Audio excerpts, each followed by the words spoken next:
Belə. Müəllimlər, dərsimizi sual-cavab, yəni sizin köhnə bilikləriniz, yeni bilikləriniz, ümumiyyətcə müəllimin fasilitasiya bacarığı nədir, necə formalaşır, müəllim fasilitasiya bacarığında, yəni müəllimin əsas buradakı əhəmiyyəti nədən ibarətdir? Bax, dərsimiz bundan ibarət olacaq. Mən də sizin bu haqda fikirlərinizi öyrənəcəm, həm də dərsimizi müzakirə şəklində izah edəcəm. Deməli, müəllimlər, Dinara müəllimə, fikrinizi bildirək görək. Fasilitasiya bacarığı nədir? Ümumiyyətcə fasilitasiya nə deməkdir? Fasilitasiya müəllim bir yol göstərən, istiqamətləndirən deməkdir. Yəni şagirdə yol göstərir də, yəni onun bacarıqlarını üzə çıxarmaq üçün, hər hansı bir problemini həll etmək üçün ona yol göstərəndir. Bəli, istiqamət verən, yol göstərən. Yəni fasilitasiya bacarığı, fasilitasiya o demək deyil ki, müəllim qıraqdan elə sadəcə olaraq qıraqdan durub istiqamət verir. Bəzi məqamlarda kömək də edə bilir, yol da göstərir, araşdırmanın da yollarını göstərir, düzdürmü?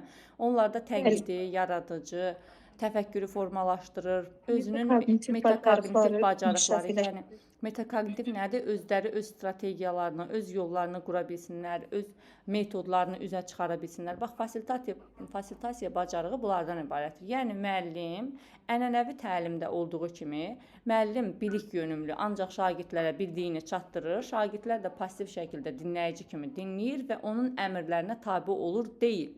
Fasilitasiya bacarığı əksinə elə bil müəllim artıq burada şagirdlərin özünün aktiv iştirakçı olmağı, elə bir interaktiv təlimdəki kimidir. Ancaq fasilitasiya bacarığı müəllim burada istiqamət verəndir, düzdürmü? Yol göstərən mənasındadır. Yol göstərən, bələdçi rolunu. Aysa, bugünkü dövrümüzdə ümumiyyətcə artıq bilik o qədər çoxdur ki, əvvəllər bilik az idi da, yəni məlumatlar az idi, bu qədər yayılmamışdı. İndi şagirdlərimiz istənilən məlumatı istənilən yerdən əldə edə bilərlər. Əsas odur ki, onları bacarıqlara çevirə bilsinlər, onların üzərində işləyə bilsinlər. Bax, buna görə, dövrün tələbinə görə müəllim fasilitasiya bacarıqları olmalıdır. Müəllim deyir, artıq əvvəlki kimi hazır informasiya ötürən yeganə bilik mənbəyi kimi çıxış etmir və etməməlidir. Müasir müəllim şagirdi məqsədə yönəldən, müstəqil öyrənməyə şərait yaradan, dediyimiz kimi metakognitiv, tənqidi, yaradıcı təfəkkürü inkişaf etdirən olmalıdır. Yəni müəllim nə etməlidir? Yönəldir, məlumatları hardan öyrənə bilər, necə əldə edə bilər, araşdırmanın yollarını öyrədir. Yəni bir tapdığı informasiya arasında bir oxşarlıqları, bir fərqlilikləri, öz strategiyalarını, öz yanaşmalarını, bax bunlara istiqamətləndirir. Onlarda yaradıcı fikirləri, düşünmə bacarıqlarını inkişaf etdirirsə, bax fasilitasiya bacarığı budur. Qıraqdan durub sadəcə olaraq şagirdə ged öyrən demək deyil fasilitasiya bacarığı, bildinizmi müəllimlər? Onlara kömək edən deməkdir fasilitasiya. Yəni özlərinin öyrənməsi üçün kömək edən. Biri var ki, biz deyirik, biliyi hazır şəkildə ötürürük, şagird öyrənir. Biri də var ki, biz onlara öyrənmənin yollarını öyrədirik. Bax, fasilitasiya bacarığı bunlardan ibarətdir. Deyir ki, biz müəllimi sinifə daxil olub, şagirdə bilik götürüb, bununla bağlı tapşırıqlar verən, bu tapşırıqların icrasına nəzarət edən obraz kimi görməyə öyrəşmişik. Yəni, bu nə deməkdir? Müəllim girir, əmrlər verir, öyrədir, bilik götürür. Biz də pasiv şəkildə onu dinləmişik. Bizim özümüz də ənənəvi üsulda dərslərimizi keçmişik. Yəni, biz də o cür şagirdlərdən olmuşuq. Amma indi deyir ki, artıq bu proses biraz inkişaf edibdir. Deyir, bəzən öyrətmə prosesi başqa cür təsəvvür etməkdə çətinlik çəkirik. Bir çox hallarda da öyrətmə ilə öyrənmə şəraiti yaratmaq arasında fərqi görə bilmirik. Yəni, biri var öyrətmək, biri var öyrənməyə şərait yaratmaq. Yəni, şagirdin özünün öyrənə biləcəyi bir şəraiti yaratmalıyıq. Özü araşdırıb öyrənməlidir və bu öyrənmə müddətində biz ona fasilitator kimi köməklik göstərməliyik. Müəllim tədrisə yanaşmasını dəyişsə, özünü yeganə informasiya mənbəyi kimi nümayiş etdirməyə çalışmasa, yeni metod və üsullardan istifadə etsə, yəni bu böyük töhfələr alacaq təhsilimizin inkişafında. Yaxşı, Nigar müəllimə, deyirik fasilitator kimdir? Fasilitator müəllim həmin o prosesi idarə edən şəxs olur da. Yəni fasilitator qərar vermir, o yəni şagirdlərə informasiyanı öyrənməyə daha doğrusu şövq edir, şagirdlər sövq edir daha doğrusu və şagirdlərə informasiyanı hazır şəkildə vermir də. Yəni elə edir ki, şagirdlər onlar getsin özləri öyrənsinlər. Onlarda bilik bacarıq formalaşdırır. Deyir, fasilitator prosesi idarə edən Controlling şəxsdir. şəxs. Yəni prosesi idarə eləyir, bələdçidir elə Mhm. bil, yol göstərəndir. O prosesi məsələn nəzarət eləyir onlara, həm istiqamət verir, Bəli. yol göstərir. Bunların hamısı, yəni fasilitatorun bir dənə fəaliyyəti yoxdur ki, biz elə deyək ki, fasilitator idarə eləyir, fasilitator istiqamət. Bir fəaliyyəti yoxdur, fasilitatorun çox fəaliyyəti var. Sadəcə olaraq hazır şəkildə vermir. Bu öyrənmə prosesini Bəli, inkişaf etdirir, bəli. Deyir, səmərəli qərar verməyə, təhlil və qiymətləndirmə aparmağa kömək eləyir. Müasir təhsildə müəllimin yanaşması fasilitatorluq, yəni informasiyanı hazır şəkildə vermir, lakin şagirdləri öyrənməyə sövq edir, onlara öyrənməyin yollarını öyrədir, metakognitiv bilik bacarıqları formalaşdırır, problemi səmərəli həll etməyə yönəldir. Yəni qısa bir sözlə ifadə etsək, scaffolding rolunu oynayır. Scaffoldingi də mən sizə izah etmişdim Vygotsky'nin sosial inkişaf nəzəriyyəsində ki, yəni elə bir məqsədə çatmaq üçün, dırmanmaq üçün nərdivandan istifadə edir ya. Bax, scaffolding həmin nərdivandır, həmin dirəkdir. Yəni bizə kömək edən bir vasitədir. Fasilitatorun bir fəaliyyəti də həm də kömək edən bir vasitə kimidir. Bəziləri yanlışlıqla belə düşünürlər ki, əgər fasilitator prosesi kənardan izləyib idarə etməklə məşğuldursa, deməli onun fəaliyyəti passivdir. Yəni görürsünüzmü? Fasilitator sadəcə olaraq qıraqdan elə nəzarət eləsin, idarə eləsin. Xeyr, elə idarə etmək ənənəvidə də var idi də. Fasilitator idarə etmir. Fasilitator burada böyük əhəmiyyəti var. O öyrənmənin yollarını öyrədir, onların tənqidi, yaradıcı, metakognitiv bacarıqlarını inkişaf etdirir. Onlara özləri öyrənə biləcəyi, özləri araşdıra biləcəyi yolları öyrədir. Deyir, bəziləri hətta düşünürlər ki, fasilitasiya etmək prosesi uzaqdan sadəcə müşahidə etməkdir. Təcrübə göstərir ki, müəllimlərin çoxu şagirdi yönəltmək deyəndə materialı şagirdə verib heç bir izah və yaxud da kömək etmədən bu materialı sərbəst şəkildə öyrənməli olduğunu düşünürlər. Bu da belə deyil. Yəni özü elə öyrənsin, onda yenə sən fasilitator. Artıq bu fasilitator bacarığı yoxdur. Fasilitator nə idi? Dedi axı, ona kömək etmək, istiqamət, yönləndirmək, düzdürmü? Yəni sadəcə olaraq informasiyanı hazır şəkildə vermir. Deyir, əslində tamamilə yanlışdır. İnsanı yönəltmək, ona informasiyanı hazır şəkildə verməkdən daha faydalıdır. Yəni biz insanı o informasiyaya yönəltmək, onu tapmağın yollarını göstərmək, hazır şəkildə ona informasiyanı verməyimizdən daha faydalıdır. Çünki biz özümüz araşdıran zaman daha yaxşı öyrənirik, düzdürmü? Deyir, insanı yönəldən zaman fasilitator bacarıqları işə düşür. Hər bir müəllimin özündə fasilitasiya bacarığı olmalıdır. Fasilitator müəllim şagirdi necə və ya hara yönəldiləcəyini yaxşı bilir. İstifadə etmək üçün verdiyi material və resurslarda özü yaxından tanış olur. Yəni onun verdiyi materialları bilir. Yəni bilir şagird gedib nəyi öyrənəcək, amma ona şagirdin özünü yönəldir.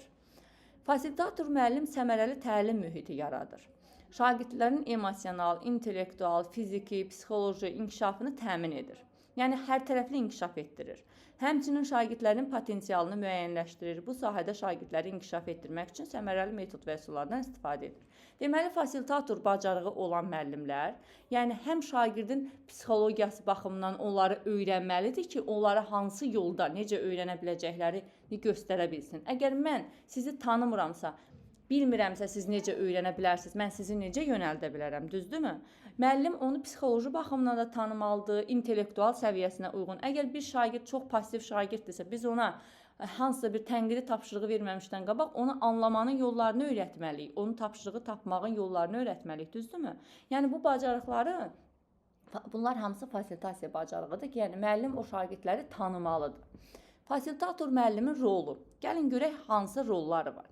Dedik ki, Aygül müəllimə, bələdçi müəllim rolu. Bax, bələdçi sözünü heç müəllim kimi deməyək. Bir bələdçini izah edin görüm, nədir bələdçi? Bələdçi deyəndə biz nə başa düşürük? Bələdçi deyəndə mən belə başa düşürəm ki, yol göstərən kimi. Bələdçinin mənası odur məncə. Məsələn, bir xarici ölkəyə gedirik, deyirik ki, bizə bələdçi lazımdır. Bil ki, yol göstərəndir də, harası şəhərlə tanış eləyir ya da başqa bir Ayso, müəllimə, yəni bələdçi onu yaxşı biləndir də, düzdürmü? Amma bəli, amma bizə hazır vermir ki, bax bu xəritə üzrə get. Onu verib əlimizə bizi yola salmır. O yol da bizimlə birgə gedir, düzdür? Bax bələdçi budur. Bələdçi bizə yol göstərən, istiqamət verəndir. Bələdçi müəllim şagirdin münasibətində müəllim şagirdi entuziazmla, yəni həvəslə yönətməlidir. Onların potensialını müəyyənləşdirməyi bacarmalı və inkişaf etdirməlidir. Bu yalnız təlim prosesində deyil, həm də məktəbdənkənar fəaliyyətdə də özünü göstərməlidir. Yəni, şagirdi hər hansısa bir proqrama, kursa cəlb etməklə də ola bilər. Yəni, bələdçi müəllim həm də şagirdləri hər hansısa bir fəaliyyətə də yönəldə bilər. Sonra, məlumatla təmin edən. Nigar müəllimə, məlumatla necə təmin edə bilər? Qızım, o səsini al, zəhmət olmasa. Məlumatla təmin etmək odur ki, yəni texnologiyalarda, dünyada baş verən, nə bilim, yeniliklərlə tanış olmalıdır. Onlar şagirdləri yönəltməlidir də, yəni savadını, təhsilini inkişaf etdirməlidir şagirdlərin. Yəni ona görə şagirdlərə düzgün məlumatlandırmalıdır. Müəllim özü həm də məlumatlı olmalıdır, özü inkişaf edən olmalıdır, daima yenilikləri araşdıran olmalıdır ki, şagirdləri də məlumatla təmin edə bilsin, düzdürmü? Müəllim müasir dövrdə öz fənnini, texnologiyalarla, dünyada baş verən yeniliklərlə tanış olmalı və şagirdləri yönəltməlidir. Deməli, özü bilməlidir ki, yönəldə də bilsin. O, şagirdin dünya görüşünü, savadını, təhsilini inkişaf etdirən, genişləndirən şəxs olmalıdır. Əsas məsələ bunu necə etməkdədir.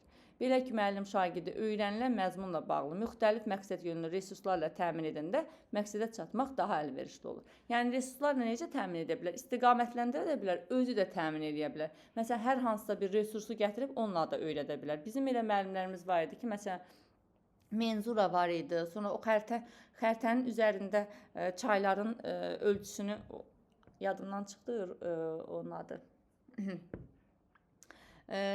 Bax, onu gətirirdi, belə çayların üzərindən, əslində, məsələn, bir sapla da eləmək olardı, amma o alətin adı var idi, yadımdan çıxdı alətin adı. Çayın üzərindən gedəndə orada elə bir o çayın neçə santimetr olduğu göstərilirdi də xəritə üzərində. Biz də onu miqyasa vurub çayın həqiqətdə ölçüsünü tapa bilirdik. Bax, o alətin özünü gətirib bizə göstərdi. Yəni, bunlarla da təmin edə bilər də, məlumatla təmin edir, onu da öyrədir. Yəni, hər hansısa bir resursla da və yaxud da hər hansısa bir avadanlığa yönəltməklə də təmin edə bilər. Sonra dedik ki, Dinara müəllimə, tədqiqatçı müəllim. Tədqiqatçı deyəndə nə başa düşürük müəllimə? Tədqiqatçı, araşdırmacı, yəni şagirdlər haqqında məlumatlı olmalıdır. Çünki müxtəlif ailələrdə müxtəlif şagirdlər gəlir, xasiyyətdə, yəni müxtəlif problemli şagirdlər gəlir. Yəni bu şagirdlər haqqında məlumatlı olmalıdır, araşdırma aparmalıdır, uşaqlarla yaxından münasibətdə olmalıdır. Bəli, onları yönəltmək üçün əsas məsələlərdən biridir. Müəllim daim şagirdləri bilməlidir. Bəli, tədqiq etməlidir. Onları tanımağa çalışmalıdır. Şagirdlərlə məktəbdə müxtəlif ailələrdən, şəhərlərin müxtəlif yerlərindən gəlirlər. Ona görə də onların məsələlərə yanaşması, təhlili, qiymətləndirməsi fərqli ola bilər. Müəllim şagirdi düzgün yönəltmək üçün mütləq onun fikirləri ilə tanış olmalıdır. Məsələn, ailə tutaq ki, biz şagirdə, hər bir şagird bir kənd məktəbində işləyirsiniz və yaxud da lap şəhər məktəbində çox imkansız bir şagirdə kompüterdən hər hansısa bir iş tapşırırsınız ki, geçsin onu hazırlasın, bir slayd hazırlasın, gəlsin. Amma xəbərimiz yoxdur ki, bu şagirdin evində kompüter nədir, telefon yoxdur. Yəni, bax, müəllim ona görə fasilitator bacarığı, onu yönəltmək istəyiriksə hər hansısa bir resursa və yaxud da hər hansısa bir yönəldici xarakter daşıyırıqsa, o haqda məlumatlı olmalıyıq ki, bilməliyik onu hardan öyrənə bilər, necə əldə edə bilər, onun yollarını bilməliyik. Müəllim o vaxt fasilitator rolunda çıxış edir ki, o mühazirə tipli dərs formasından çıxır, dərslərdə interaktiv təlim metodları, layihə əsaslı, problem əsaslı, yəni bu öyrənmə metodlarından istifadə eləyir.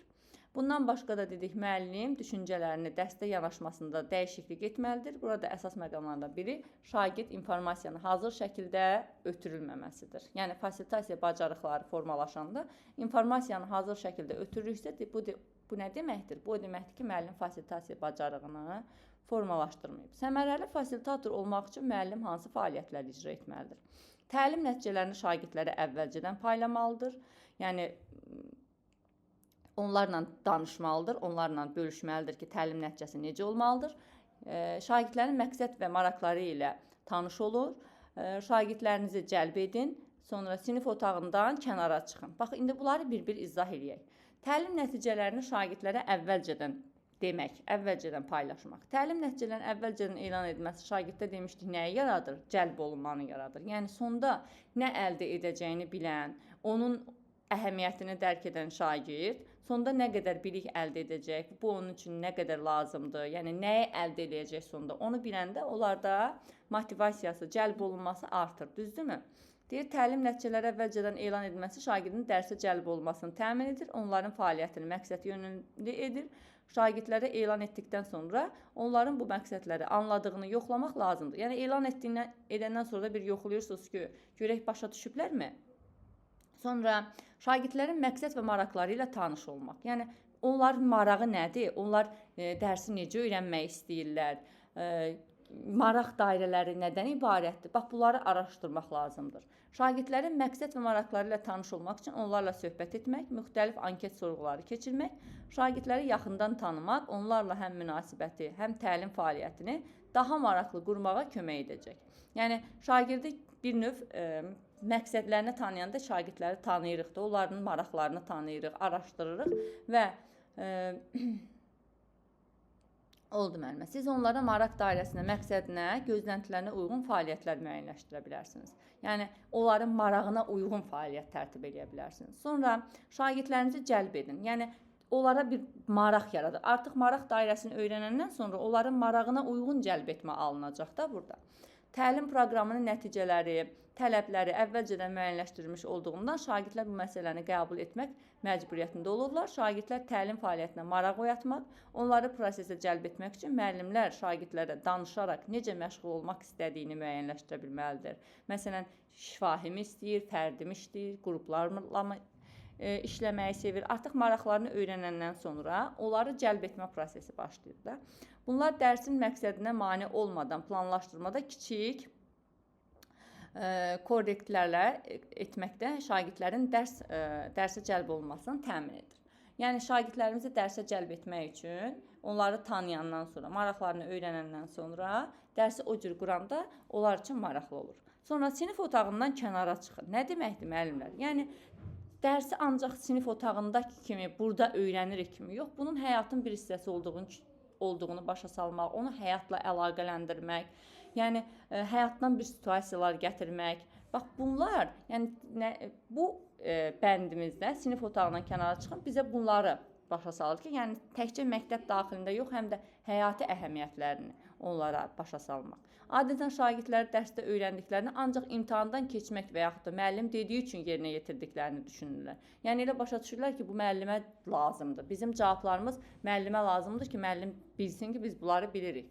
Amma onlar başa düşməlidirlər ki, bu onlar üçün həyatda lazımdır. Yəni həyati əhəmiyyət daşıyır. Əgər bizim öyrətməmiz buna yönəlibsə, bu çox təəssüf edici haldır. Sinifdə keçirilən mövzuların həyatla əlaqələndirməsi şagirdlər üçün öyrəndiklərini aktuallaşdırır və onları daha çox motivə edir. Şagird öyrəndiyini harada tətbiq edə biləcəyini aydın şəkildə görəndə öyrənmənin tətbiqi məqsəd yönümlü olur. Yəni nə?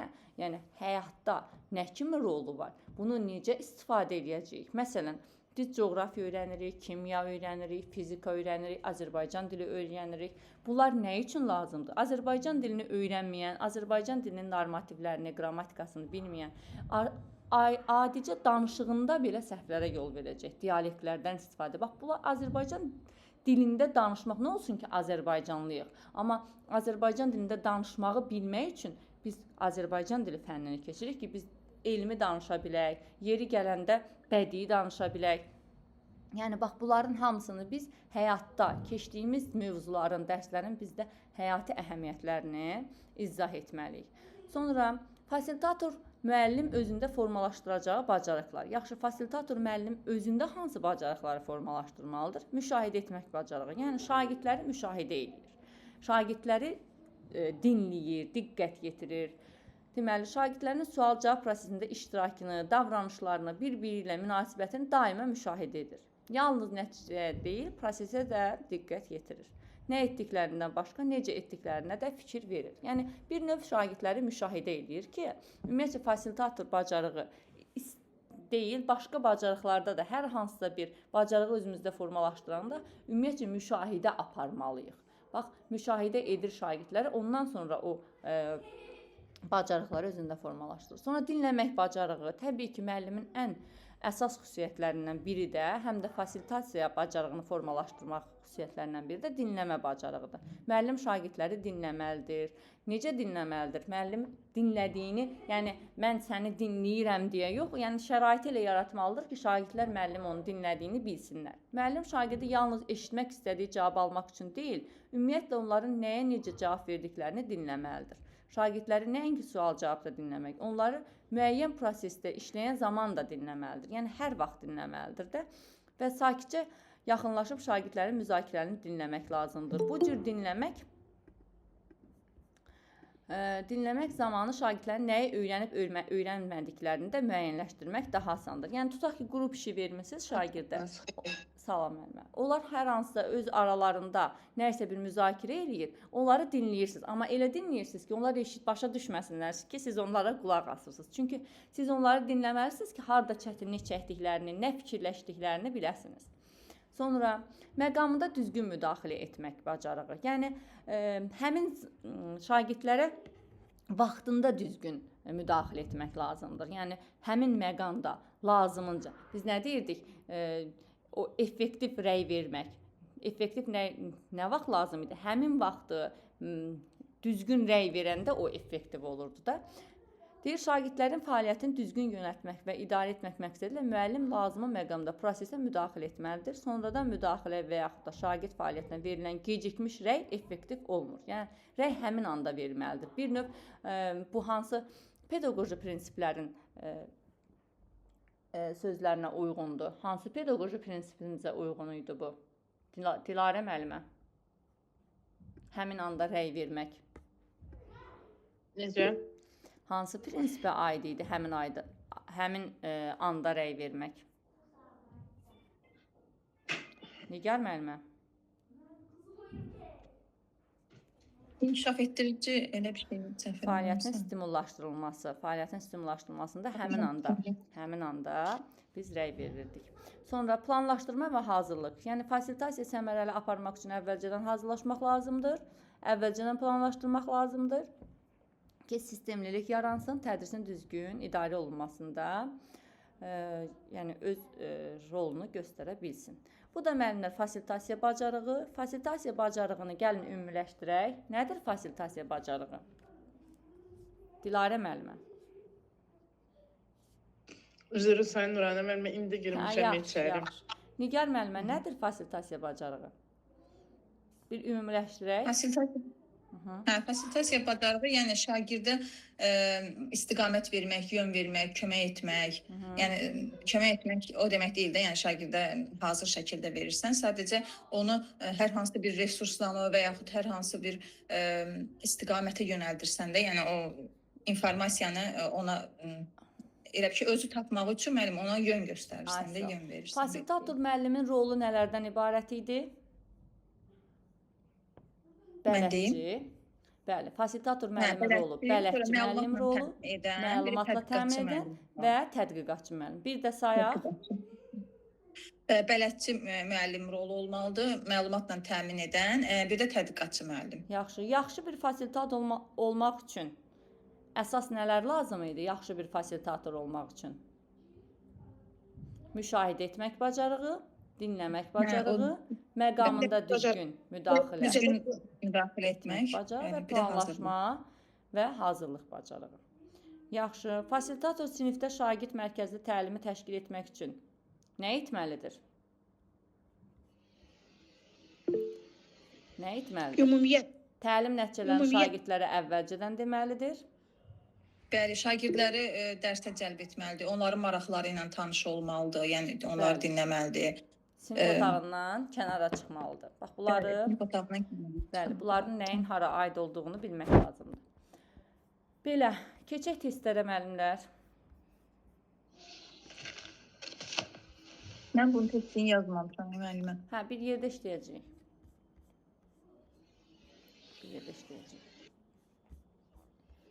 Səhifəni deyə bilərsiniz neçədədir?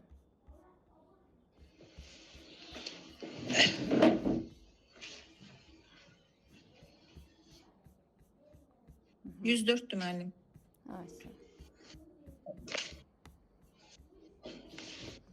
testləri bir yerdə işləyəcəyik. Dinara müəllimə, çalışın, gəlin. Yəni, səsi açıb iştirak eləyə bilin. 104, ay sağ ol, çatdıq 104-ə. Bircə dəqiqə, 104 yoxdur burada. Bir dənə çəkin atın, mənə zəhmət olmasa. Məndə də PDF qrupa atıb müəllimə. Hə, atıbsa Dinara qrupa müəllim. baxıram bu dəqiqə. Hə, buradan oxuya biləcəksiniz. Mən yaxınlaşdırım. Mən yaxınlaşdırmışam, görün oxuya bilirsiniz. Bəli, müəllim oxunur. Aha, oxuyaq. Mən oxuyum. Bəli, Nigar müəllimə, buyurun. Birinci testi siz oxuyun. Müəllim şagirdin verdiyi sualı birbaşa cavablandırmır. Cavabı tapmaq üçün onun yoldaşları ilə müzakirəyə yönəldir. Verilmiş situasiya ilə bağlı hansı fikir doğrudur? Aha. Müəllim bu addımı atmaqla doğru edir. Çünki şagirdin suallarını birbaşa cavablamağa sərf etdiyi zamanı dərsin izahını ayırmağa hədəfləyir. Xeyr, bu səhvdir. Müəllimin bu addımı Bəli. Müəllimin bu addımı onun fasilitator kimi funksiyasını yerinə yetirməklə bərabər şagirddə affektiv sahənin cavab vermə mərhələsinin inkişafını hədəfləyir. Bu da məncə düzgün deyil. Müəllim bu addımı atmaqla şagirdlərdə öz akademik biliklərinə qarşı şübhə yaranmasına səbəb ola bilər ki, bu da yol verilməzdir. Bu da getsin. Müəllim bu addımı ilə şagirdlərdə həyati bacarıqlar formalaşdırmağı hədəfləsə də akademik nöqteyi nəzərdən səmərəsiz üsuldur. Səhv. Bu da yoxdur. Müəllim bu addımı şagirdlərə mövzuya maraq oyatsa da müəllimin fasilitator kimi passiv olduğunu göstərir. Nə oldu, heç bir olmadı. B variantını bir də oxuyaq müəllimə. Müəllim bu addımı onun fasilitator kimi funksiyasını yerinə yetirməklə bərabər şagirddə affektiv sahənin cavab vermə mərhələsinin inkişafını hədəfləyir. Bu ola bilər. Affektiv sahə keçmişdiyə, idrak taksonomiyasının affektiv sahəsi cavab vermə mərhələsində. Yəni şagirdlər özü öyrənəndə, sual verəndə, müzakirənin aktiv iştirakçısı olanda affektiv sahənin cavab vermə mərhələsində idi də. Bəli, bax, fasilitator bacarığında elə bax bunları inkişaf etdirir. Cavab vermə mərhələsi nədir? Bir reaksiya verir, anladığını bildirir. Əgər anlamayıbsa o nə cavab verəcək? Sual da verə bilməyəcək, hər hansı bir reaksiya da verə bilməyəcək. Birinci mərhələ cəlb etməkdir də, düzdürmü? Biz cəlb edirdik, diqqəti cəlb edirdik. Daha sonra isə cavab verirdi şagirdlər. Bax, bu həmin cavab vermə mərhələsi idi də bu. Düzdür, bəli. Bunu inkişaf etdirir. İkini oxusun Dinara müəllimə. Bir müəllimin təlim prosesini səmərəli qurarkən buraxdığı səhvdir. Müəllimin şagirdin bacarıqlarını nəzərə alması, bu doğrudur, nəzərə almalıdır. B-ni buraxıram müəllimə. Şagirdlərdən gözləntilərini aydın müəyyənləşdirilməsi, bəli, bu müəyyənləşdirmədə elə bir ki, nəticəni əvvəlcədən təqdim etməlidir. Sualı cavablandırmaq üçün şagirdlərə gözləmə vaxt verilməsi, bu da doğrudur, gözləmə vaxtı verilməlidir şagirdə. Şagird təfəkkürünün inkişafına yönəlik dərs materiallarından istifadə etməsi. Şagird təfəkkürü, bu da doğrudur. Bu da doğrudur. Burada B variantıdır. Müəllimin resurslara o qədər də önəm verməməsi. Əslində müəllim resurslara önəm verməlidir, şagirdləri yönəltməlidir. Biz burada elə dedik də, önəm verməni. Bəli, B variantı. Ay, sağ ol. B variantı doğrudur. 3-ü oxuyuruq. Ruqiyyə müəllimə.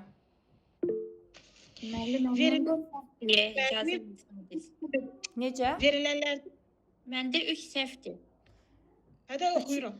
Hə, sırayla oxuyuruq. Aygül müəllimə hamısını oxuyacağıq sırayla. Hamısını bir-bir sizə işlədəcəm Aygül müəllimə. İndi müəllimə Ruqiyyə müəllimə oxusun, siz dinləyin, növbəti sual siz oxuyacaqsınız.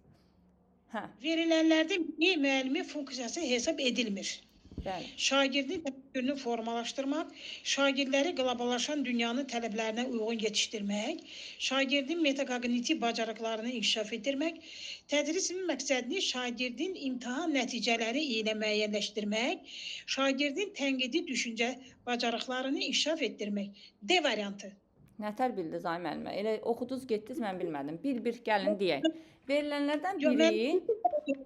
Çünki oxuduğumuz zaman orada dərsdə belə bir cümlə var idi ki, imtahanla uyğunlaşdırılmamalı idi. Mən o testləri yazmışam. Bəli, müəllimə, bir-bir izah eləyək. Verilənlərdən biri müəllim funksiyası hesab edilmir. Bax, şagirdin təfəkkürünü formalaşdırmaq. Bu müəllimin funksiyasıdır. Bəli, şagirdin təfəkkürünü formalaşdırmalıdır. Şagirdləri qloballaşan dünyanın tələblərinə uyğun yetişdirmək. Bəli, şagirdi, yəni dünyanın tələbləri, dəyişən tələbləriniz var. Bəli. Şagirdin metakognitiv bacarıqlarını inkişaf etdirmək var. Dedik axı ki, fasilitator bacarığı tənqidi, yaradıcı, metakognitiv bacarıqların inkişafına yönəlibdir. D variantı tədrisin məqsədini şagirdin imtahan nəticəsi ilə müəyyənləşdirmək. Axı dedik ki, şagird bunu bəli, sinifdən çıxmaq, sinifdən kənara çıxın bəndində oxuduq ki, şagirdi, yəni sadəcə olaraq sinifdə imtahanın nəticələri kimi yox, həm də onun həyatın bir hissəsi kimi ona lazım olacaq bir vasitə kimi öyrətməliyik. Bəli. Şagirdlərin tənqidi düşüncə bacarıqlarını inkişaf etdirmək, bəli, bu da müəllimin funksiyalarındandır. Borcuydu. Ay. Hara getdi tez? Budur. Hə. Budur müəllimə. Bəli, odur. D variantı idi. Aygül müəllimə 4-ü oxuyun zəhmət olmasa. Yox, müəllimə mən işləmişdim ona görə. Narahat olmayın, müəllimə izah eləyin deyirəm yəni. Elə tez-tez oxudunuz, mən gəlib başa düşək axı bizdə. Aygül müəllimə oxuya bilirsiniz, yoxsa 5-2 oxuyasınız siz? Mən oxuya bilirəm, ancaq məndə 3 səhv idi, mən işləmişdim, ona görə dedim mən oxuyum. Hə, narahat olmayın müəllimə. Hamısını oxuduram. 3-ü başa düşdünüz Aygül müəllimə? İndi müəllimə dedi də, nə bilim, axır başa düşdüm. Yox, elə yox da. Müəllimə dedi yox. Baxın müəllimə.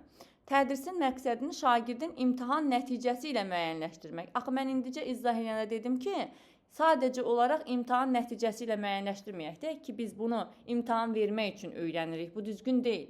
Biz dərsləri öyrənən zaman, mövzuları öyrənən zaman onun həyati əhəmiyyətini dərk etməliyik ki, bu bizim üçün vacibdir. Bildinizmi? Ona görə bu D variantı doğru hesab edilmir. 4-ü siz oxuyun. Müəllimlərin fasilitator bacarığı ilə bağlı uyğunluq gözlənilməmişdir. Ay, sağ ol. Doğru, yanlış. Yəni hansını da bax, bu fikir doğrudursa deyirsiniz biri götürürük. İndi bu gözlənilməmişdir deyirsə, yəni biz burada səhvləri götürəcəyik. Bəli. Müəllim şagirdləri müzakirələr, qrup fəaliyyəti və birgə layihələrdə təşviq edir. Onlar arasında fəal iştirak və əlaqəni gücləndirir. Bəli. Şagirdlər müzakirələr. Elə bildi ki, bu düz fikirdir müəllimə. Burada yəni baxın bir düz fikirdir, bunu götürmür. Bəli. Doğruydu. Bəli, bu doğrudur. Ruqiyyə müəllimə, icazə verin, zəhmət olmasa Aygül müəllimə dəyərləndirsin bu testimizi. Səs açmayın. Fasilitator müəllim şagirdləri sadəcə faktları yadda saxlamaq əvəzinə məlumatları təhlil etməyə, qiymətləndirməyə və sintez etməyə təşviq edir. Bu doğru fikirdir, ancaq qabağında yanlışdır deyə bunu götürürük. Bəli, bu doğru fikirdir.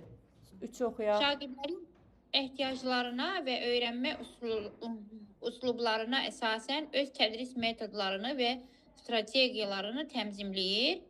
Yəni yeni yanaşmaları sınamağa çalışır. Bu da doğru fikirdir. Bəli.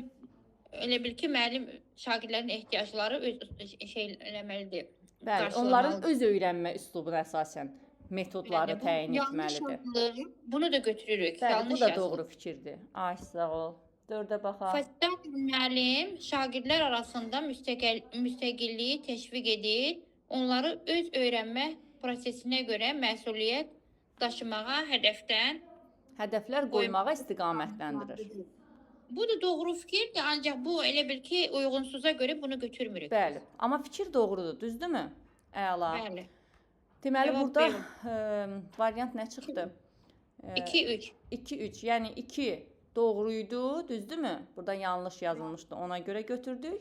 3 də doğruydu, burada yanlış yazılmışdı, ona görə götürdük. Fikirlər hamısı doğrudur burada. 5-i oxusun Dilarə müəllimə.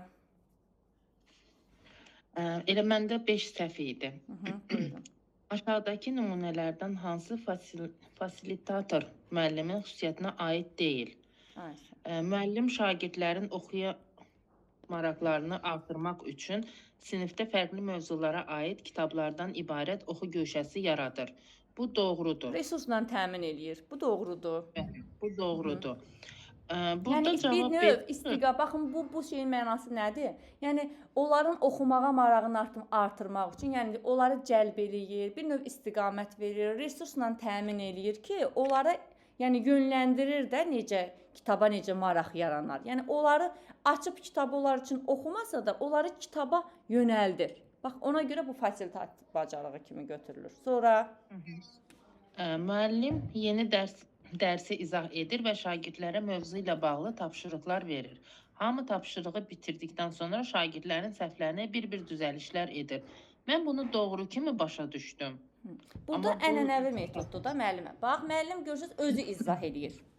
Sonra tapşırıqları şagirdlər izah edəndən sonra şagirdlər yazır. Yəni burada onların öz öyrənməsi deyil. Müəllim izah elədi, onlar yazdı. Sonra özü bir-bir səhvləri düzəldir. İmkan vermir ki, şagirdlər özü öz səhvlərini düzəltsinlər. Mən orada dərsdə oxuduğum kimi elə bildim ki, bu kömək kimi onlara o Yox, şey yox. Onu Biz istiqamət, başqa- yəni baxın, fasilitator bacarığı əgər varsa, onlara istiqaməti elə verməlidir ki, onlar öz səhvlərini özləri tapsınlar. özləri tapdılar. Bəli. Həmən onu soruşdurub, onunla qarşıladım. Onun için bunu doğru kimi götürdüm. Cavabı Y yazmışam, səhv Yox, çıxıb o da. bu səhvdir. Bu səhv fikirdir. Yeni oxuyun. Müəllim Ceni, Yeni oxuyun görüm siz yeni niyə səhv kimi müəllim götürmüsünüz? şagirdlərin valideynləri ilə əməkdaşlıq edərək şagirdlərin intellektləri haqqında məlumat əldə edir. Mən bunu götürdüm ki, dedim bəlkə valideynlə bağlı orada bir mövzu yox idi deyə. Var tədqiqatçı müəllim. Bəli. Müəllim şagirdlərin valideynləri ilə əməkdaşlıq edərək şagirdlərin intellektləri haqqında məlumat. Axı dedik ki, müəllim araşdırmaçı olmalıdır. Valideynlər hansı ailədən gəldiyini, hansı xüsusiyyəti, çünki dedik fərqli şəhərlərdən gəlirlər, fərqli ailələrdən gəlirlər. Onların xüsusiyyətlərini bilməliyik. Bilməliyik. Var. Mhm. Hı. Ona görə Y düzgündür. C-ni də oxuyun. Müəllim dərsin əvvəlində şagirdlərin dərsə cəlb olunması üçün müxtəlif formalı təqdimatlardan istifadə edir. Bu doğrudur. Dərsin əvvəlində cəlb etmək üçündür. Bəli. Müəllim şagirdlərin ilkin biliklərini müəyyənləşdirmək üçün diaqnostik qiymətləndirmə keçirir. Bu ilin əvvəlində deyildi diaqnostik qiymətləndirmə. Müəllim şagirdin ilkin biliklərini müəyyənləşdirmək üçün diaqnostik qiymətləndirmə ola bilər. Çünki şagirdlər haqqında öyrənir. Axı müəllim tədqiqatçı idi, araşdırır şagirdlər nə qədər bilir, nəyi bilir, onlar üzərində işləyəcəyinə görə ola bilər. Bu da yəni fasilitator bacarıqlarına aid ola bilər. Bircə dəqiqə müəllimlər. Bircə dəqiqə.